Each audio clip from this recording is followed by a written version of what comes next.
Bonjour à tous, je m'appelle Loïc Barbaro et j'effectue actuellement mon stage au sein de la société Fastlight. À travers cette vidéo, nous faisons un pas dans le monde de l'ingénierie industrielle afin de mesurer la durée d'une impulsion unique de ce qu'on appelle un laser femtoseconde par un principe d'autocorrélation. Pour mieux comprendre les enjeux de cette étude, je laisse place à mon coordinateur de stage Olivier Albert pour nous expliquer ce qui est développé dans cette entreprise. Bonjour, Fastlight est une PME d'une vingtaine de salariés installée en Antibes depuis janvier 2012. À Fastlight, nous concevons, fabriquons et commercialisons des instruments scientifiques pour des laboratoires de recherche en physique, chimie, biologie. Nous sommes spécialisés dans un type particulier d'impulsion laser, des impulsions ultra brèves, d'une durée de l'ordre de quelques femtosecondes. Il n'existe pas d'électronique assez rapide pour mesurer ces durées. Un oscilloscope gigahertz, par exemple, mesure des durées supérieures à la nanoseconde. Pour les impulsions femtosecondes, 1 million de fois plus courtes, nous utilisons l'impulsion pour se mesurer elle-même, une autocorrélation temporelle. En effet, Fastlight développe des techniques de génération d'impulsions ultra courtes par les technologies d'OPCPA.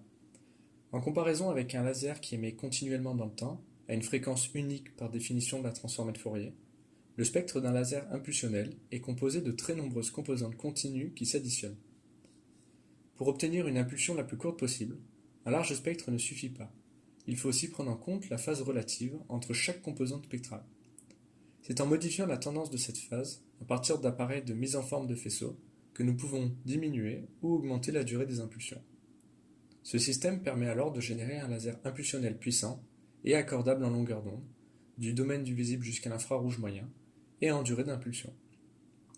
Pour connaître exactement la durée des impulsions à la sortie du laser, Fastlight a développé ce qu'on appelle un autocorrélateur, un appareil de mesure qui fournit la durée exacte d'une seule impulsion. Mon travail consiste donc à définir un protocole de mesure fiable, analyser les données et définir les capacités de l'appareil. La technique d'autocorrélation consiste à transformer la forme temporelle de l'impulsion en une forme spatiale analysable par une caméra CCD. En effet, deux faisceaux identiques se croisent dans un cristal de manière à générer, à partir d'effets non linéaires, une seconde harmonique qui correspond à un signal à lambda sur 2.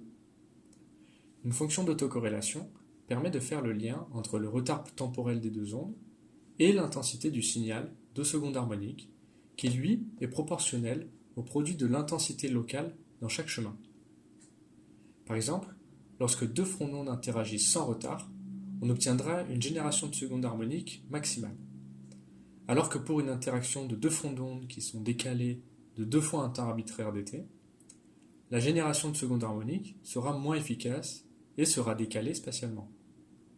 Ainsi, il est possible de transformer la fonction d'autocorrélation en une distribution d'intensité spatiale pour l'enregistrer sur une caméra. Intéressons-nous à ce qui est réellement affiché sur la caméra. Une fois la mise en forme et l'alignement du faisceau effectué, je cherche à centrer sur la caméra notre seconde harmonique avec le meilleur contraste possible. On remarque qu'horizontalement, la tâche couvre l'entièreté de la caméra. Maintenant, si nous faisons une coupe de l'image verticalement, nous obtenons la largeur de la tâche à partir d'une fonction gaussienne. C'est cette coupe qui représente la répartition spatiale de la fonction d'autocorrélation. Sachant que la forme spatiale correspond à la forme temporelle, nous pouvons alors remonter à partir de la largeur à mi-hauteur à la durée d'une impulsion unique. Il est important de déterminer un protocole fiable, car si nous prenons la coupe à cet endroit ou à un autre, nous obtiendrons des durées de temps différentes, du fait que la largeur de la tâche n'est pas constante sur la caméra. Pour traiter les données, j'ai développé un programme qui me permet d'effectuer un grand nombre de coupes, tout en relevant la largeur à mi-hauteur, notée FWHM, de chaque gaussienne.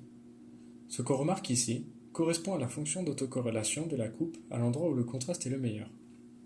Puis, on relève les FWHM des différentes coupes autour du centre de la tâche et on remarque qu'elles restent cohérentes. C'est pourquoi nous avons décidé de moyenner astucieusement quelques valeurs de FWHM autour du centre de la tâche, permettant de déterminer la durée d'impulsion et son incertitude. Enfin, après quelques mesures, j'ai pu écrire le cahier des charges de cet autocorrélateur de manière à décrire le protocole de mesure le plus fiable et le plus précis possible. Puis, j'ai pu déterminer le bon fonctionnement de cet appareil pour des lasers émettant de 750 à 900 nanomètres pour des durées d'impulsion de 45 femtosecondes à 800 femtosecondes avec des incertitudes de l'ordre de plus ou moins 5%. Pour la suite de mon stage et aux besoins des équipes, je conçois actuellement un autocorrélateur Fonctionnement à une longueur d'onde de 1030 nanomètres et pour des faisceaux qui émettent des impulsions d'une durée de 1 picoseconde à 3 picosecondes. Merci d'avoir regardé cette vidéo. Si cette présentation vous a plu, un rapport sur le sujet sortira mi-juillet.